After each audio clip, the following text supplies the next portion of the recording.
Load shedding has eased, but let's find out why. And the electricity minister costs the taxpayer 13 million rand a year.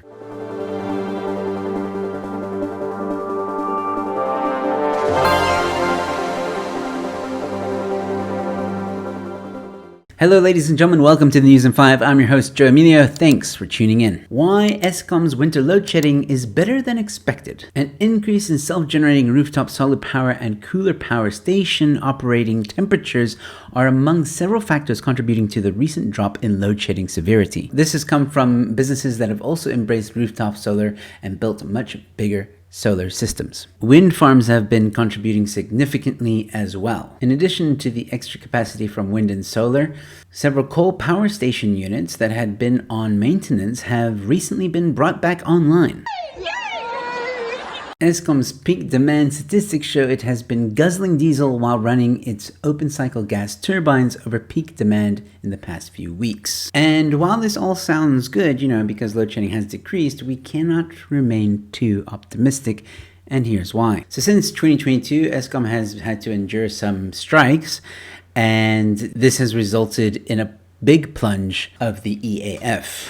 A similar doom could befall Eskom in the next few weeks if it cannot reach a deal over wages with its three biggest unions during the fourth and final round of negotiations taking place in the coming days. So there you go. We might still experience even higher levels of load shedding, but hopefully not. But I do have a theory as to why all of a sudden load shedding has kind of been lifted, and let's not forget what is happening in just a few months' time, the BRICS summit. Of course, the ANC wants to make sure that everything is running smoothly when we have guests in the country. And also, let's not forget about the elections coming up in almost a year or less than a year, so this is very good PR for the ANC. Expect them to say things like, look, load shedding is better. Our Minister of Electricity is doing his job. And speaking of the Minister of Electricity, our Minister of Electricity and his staff cost taxpayers 13 million rand a year. Son of a bitch! Responding to a written question from the DA, the Electricity Minister's office said it had 12 staff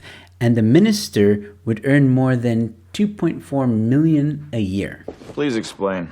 Two special advisors will be paid just under 2.16 million each, while the lowest paid member of the team earns 125,373 rand for food services.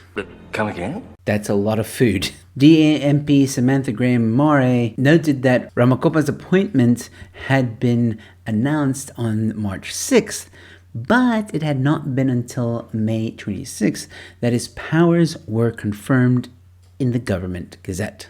During those 3 months, Ramokgopa admitted himself that he was nothing more than a project manager reporting to other ministers. Despite this, he received the full perks of a minister, earning an exorbitant salary of 178,311 rand. Listen properly. A month. In these 3 months of inactivity, Ramokgopa and his staffers cost hard-working South Africans more than 3 million rand with nothing to show for it except expensive sightseeing trips and luxury clothing. Son of a bitch!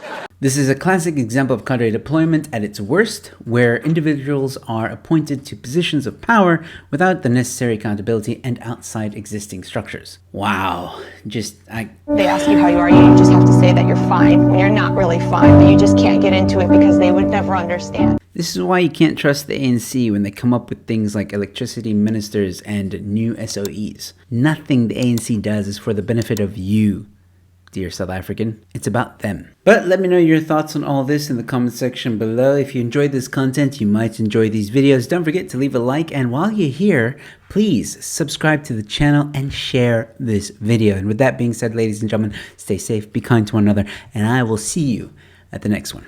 Cheers.